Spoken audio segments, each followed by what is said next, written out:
in a lot of other ways other than heavy use of discussion. I'm pretty traditional in a lot of the ways I do things. I do a lot of talking as well and lecturing.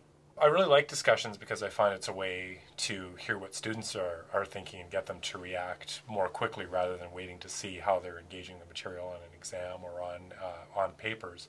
So I have a much better sense of whether they're understanding the material. I really appreciate figuring out what other people in the class have to say and kind of bouncing your ideas off of them and letting their ideas kind of come to you, seeing things you might not have necessarily seen, seeing things that the professor might not have even seen.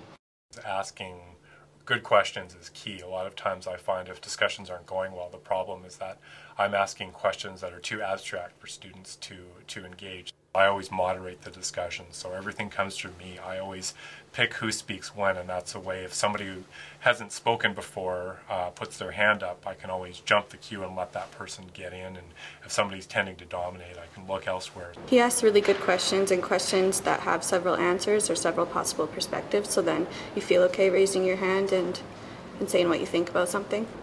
He really encourages discussion, and the people are genuinely interested in participating, putting their thoughts. They're not just putting up their hand to get participation marks.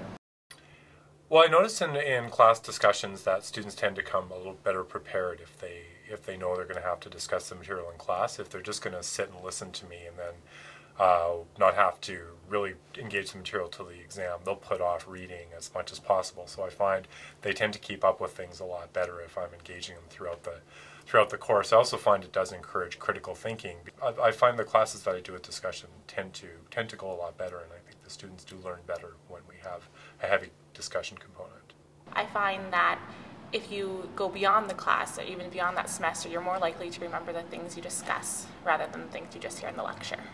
I try to encourage as much discussion as possible because we deal with some pretty interesting issues that have a lot of relevance for students.